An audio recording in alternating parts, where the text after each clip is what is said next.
E aí, falando especificamente sobre inteligência artificial, né, eu estava lendo esse texto aqui do Vitor Hugo Germano, sabe? Deixa eu colocar aqui no modo leitura que fica mais fácil.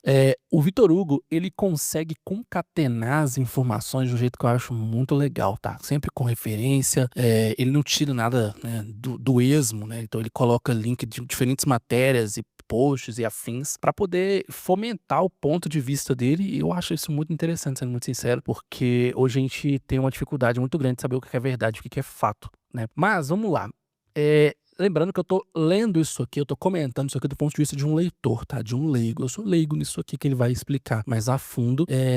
Entendo uma outra coisa, trabalho com tecnologia, então isso aqui me afeta de certa forma, mas eu não sou um especialista, tá? Esse que é o grande ponto, tá bom? Então, se eu falar alguma coisa aqui que não estiver certa, vamos discutir, vamos debater, não precisa ficar preocupado que eu tô falando besteira. Primeira coisa que ele já traz aqui, assim, já chega no soco, na voadora, né? Estamos há alguns anos navegando em um mercado que não dá lucro, em uma velocidade completamente insustentável e sem uma perspectiva real de evolução. Eu vou pular esse pedacinho para ler esse pedaço que é conveniente. 2 pontos.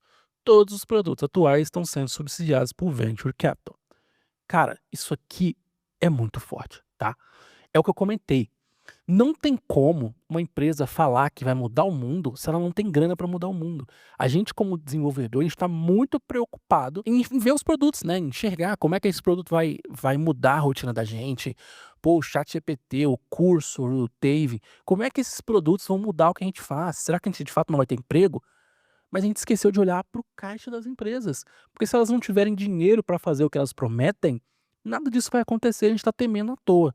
Isso é muito importante, tá? Muito importante de verdade. E os textos, na verdade, do Vitor Hugo, eles me trouxeram esse alarde, esse alerta que eu não tinha pensado antes. E aí, falando de Venture Capital, se você não sabe o que é Venture Capital, eu vou tentar resumir de uma forma bem simplista. A gente poderia traduzir, né, num português não literal, como um capital de aventura, né? Basicamente, uma empresa ou uma pessoa tem muita grana e ela vê numa empresa, numa startup, uma possibilidade de investimento com um retorno cabuloso, sinistro, né. Mas ela entende que aquilo também pode não dar em nada, sabe. Aquilo ali pode ser um investimento que o dinheiro não vai voltar. E aí daí o nome Venture Capital, e aí por isso que essas empresas estão rodando sobre o Venture Capital, porque não há certeza de mercado de que isso aqui de fato vá conseguir entregar tudo que se promete, né. Lembrando que hoje eles prometem, né, redução de custos absurdo, né. Eles prometem também, por meio dessa redução de custos, o corte de pessoal. Então, hoje, a ideia é que você consiga, mesmo que você não saiba programar, criar uma plataforma, um site, um aplicativo, apenas escrevendo o que você quer e a inteligência artificial vai processar aquele texto, né, a linguagem natural, e vai produzir código, vai produzir produto baseado na sua necessidade, tá? A gente tem sim ferramentas que hoje produzem alguma coisa, mas a gente não tem produtos 100% que rodam e que foram criados por produtos de IA, né. E isso é muito interessante, é muito importante, porque não adianta nada eu ter ferramentas que vão automatizar 100% do processo de criação de uma plataforma, ou de um aplicativo, ou de um produto, se eu não tenho nenhum produto que usa isso, né, se eu não tenho nada que está sendo feito com isso. É só mais um produto, entende? Se não existe usuário para o produto não existe, tá? Ele é só uma ideia que deu errado, ponto. E aí, como eu comentei, o Venture Capital é aquele capital de aventura, é aquele dinheiro que o investidor coloca numa empresa contando que ela vai dar muito bom, mas sabendo que ela pode dar tudo errado também. E é interessante saber que a OpenAI, que hoje eu particularmente como leigo considero como uma das maiores empresas de inteligência artificial do mundo, ela roda sobre Venture Capital, tá? Aqui inclusive, ó, 2029, ele comenta aqui que a OpenAI vai gastar esse ano US$ 10 bilhões, US$ 10 bilhões, é muita grana, tá? A gente já tá em abril, então provavelmente já gastou uns 2,5, por estimativa, 2,5 bilhões. E ela vai continuar gastando exponencialmente mais dinheiro, e 2028 ela planeja gastar, por esses cálculos aí, 20 não, né, US$ 40 bilhões, cara. É muito dinheiro. US$ 40 bilhões é muito dinheiro, tá?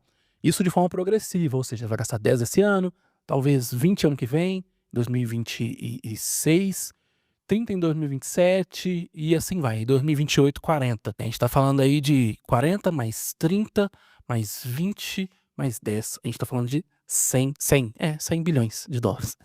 É muito dinheiro, tá? E aí, Além de falar sobre essa questão aqui deles estarem gastando muito dinheiro, lembrando que isso aqui é venture capital, tá? Eles não têm essa grana para gastar. Ele traz um alarde aqui que a OpenAI, ela espera se tornar rentável lá para 2029. E se você não sabe, né, se tornar rentável não quer dizer que ela não dá lucro, tá? Se ela não é rentável, não quer dizer que ela não dá lucro. Ela dá dinheiro, mas o dinheiro que dá, né, o lucro que dá aqui, ele é insignificante perto da quantidade de dinheiro que gastam para eles manterem o produto, para eles criarem novos produtos, para eles treinarem os modelos de linguagem, para eles aprimorarem o produto que eles têm. Então, basicamente, esse dinheiro que vai ter que vir de algum lugar, vai ter que vir de alguém, tá? E aí a gente já tem um possível investidor aqui, né, uma possível fonte de dinheiro, que é esse projeto Stargate, né? O Trump falou bastante desse projeto, eu já abri 2 vezes aqui. O Trump falou muito desse projeto Stargate, né? Ele é uma joint venture privada, tá bom? Ele é uma junção aí da OpenAI, da Oracle, do SoftBank e da MGX. Esse MGX eu não sabia. E basicamente eles têm disponível aqui, a ideia é ter disponível 500 bilhões de dólares para poder fazer, construir data centers e coisas do tipo, né? Aqui até fala um pouco mais. Conforme surgem mais informações sobre o projeto Stargate, que absurdamente se propõe a investir 500 bi na construção dantesca de data centers no Texas, se torna mais difícil acreditar num número tão absurdo que nem mesmo as empresas envolvidas estão conseguindo organizar uma explicação coerente, tá? Por que ele tá falando que elas não conseguem explicar isso aqui, né? Primeiro, a Microsoft tirou o pé, tá? Aqui ele vai falar em algum lugar sobre a Microsoft. Ó. A Microsoft tirou o pé, tá? Ela reduziu os planos que ela tinha de ampliar os data centers dela, o que pode indicar que a previsão que eles tinham de uso do poder computacional foi exagerada, foi equivocada. Eles planejavam muito mais uso para a demanda que eles têm hoje. Inclusive, a Microsoft está colocando IA em tudo, né? Então, assim, se eles estão colocando IA em tudo e eles deram um passo para trás na expansão, quer dizer que esse produto de IA não está gerando o revenue, ou a grana, ou o resultado necessário ou esperado. Tá bom? E aí ele trouxe um quote bem interessante aqui, que é o seguinte, ó: em um mercado que espera aceleração de crescimento, se não for para multiplicar faturamento, não presta. Vocês precisam entender, gente, que as empresas que investem na OpenAI e em tantas outras empresas de produtos de inteligência artificial, elas só vão continuar investindo se elas de fato perceberem que tem um retorno. Porque se esse retorno não se provar ao longo do tempo, o dinheiro vai ficar escasso. E se o dinheiro ficar escasso, vai ser uma grande bolha, vai ser um grande produto em potencial que vai desaparecer, como a gente teve o caso lá da Web3. Não estou dizendo que a Web3, que a blockchain desapareceu, ainda tem produtos criados e sendo desenvolvidos com isso, mas o hype que era em 2021, 2022, 2023, para falar de Web3, 2023 não tanto, né, mas 21 e 22, para falar de Web3, de blockchain e de cripto, disso, daquilo, foi absurdo. Muita grana foi envolvida nesse assunto, né? Inclusive também a gente teve lá o caso do metaverso e tantas outras coisas. Muita grana foi gasta com isso, muita grana. E a gente não teve os resultados que foram prometidos, né, o que eram esperados, por parte das empresas que investiram grana, né, que investiram tempo, que investiram pessoal. Isso resultou em muitas coisas, inclusive em quê? Layoffs. Tem que lembrar, muitas empresas investiram sua grana nesse tipo de produto e o venture capital secou e a gente teve uma rodada de layoffs muito grande em 2022 e 2023, né. Ainda ano passado a gente teve algumas também, mas aqui no Brasil. E basicamente isso é o quê? Isso é o venture capital, isso é a grana indo embora. Se não tem grana para rodar o negócio quebra, basicamente, tá? E aí mais um ponto interessante que ele concatena nesse conjunto de informações é isso aqui, ó. Lá na SXX, eu não sei nem falar o nome disso aqui, SXSW 2025, o CEO da Anthropic, ele fala que eu acho que estaremos lá entre 3 e 6 meses, quando a IA escrever 90% do código. Em 12 meses, podemos estar em um mundo onde a IA vai escrever todo o código. Basicamente, gente, como é que funciona, né? Inclusive foi um termo que eu também aprendi aqui no blog do Vitor Hugo, tá? AI washing. A gente tem um monte de empresas prometendo muitas coisas, entregando muito aquém do que é esperado, tá? A gente tinha, por exemplo, empresas ano passado, 2024, no começo do ano, falando que 2024 era o ano da substituição, cara. Que 2024 seria o Armagedon de muitas profissões que seriam substituídas e que deixariam de existir.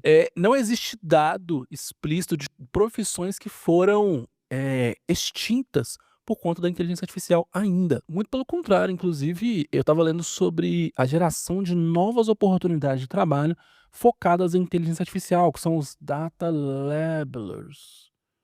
Jobs.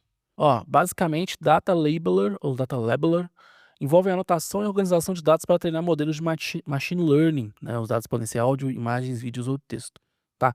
Basicamente, um data labeler é uma pessoa que vai consumir aquele conteúdo, que pode ser áudio, imagem, vídeo ou texto, para poder ajudar a IA a categorizar esse conteúdo. E aí, enquanto existir IA, vai existir a necessidade de ter pessoas para fazer esse trabalho.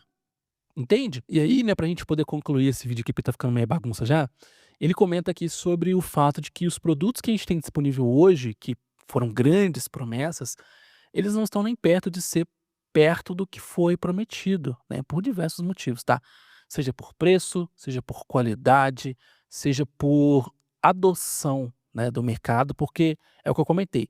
Se você tem um produto que resolve a dor de um cliente, mas você não tem cliente, você não tem produto, você tem uma ideia. E aí, mais uma vez, eu venho aqui com aquele ar alto, né? Eu fico parecendo que eu sou aquele militante anti-inteligência artificial, mas a verdade é que eu não sou anti-inteligência artificial. Eu sou anti o marketing agressivo que se faz para vender inteligência artificial. Eu sou contra o pânico que as pessoas precisam gerar, o fear of missing out, né, que é o medo de estar perdendo alguma coisa que essas empresas têm a capacidade de gerar. O Sam Altman, por exemplo, tá todo dia soltando uma informação aleatória nova para poder fazer o valuation do produto dele subir. Esses dias eu vi ele comentando, por exemplo, que para o pessoal dar uma maneirada porque tá derretendo lá a infraestrutura dele de tanto gerar imagem. Eu já vi ele comentando que, ai, nossa, a gente criou uma inteligência artificial que a gente teve que desligar porque ela ficou consciente, ela ficou senciente. E a gente vai continuar vendo todos os dias CEOs falando, olha, eu tenho um produto incrível, o meu produto substitui o trabalho humano. Eu tenho um produto aqui que ele dispensa desenvolvedores, vendedores, atendentes, criadores, médicos.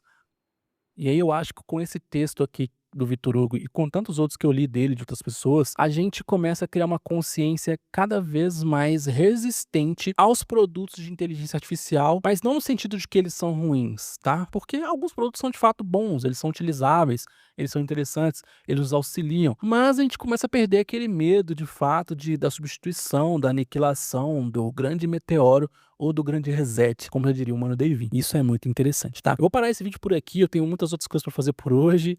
Enfim, esse vídeo aqui é só pra gente bater um papo e até o próximo vídeo.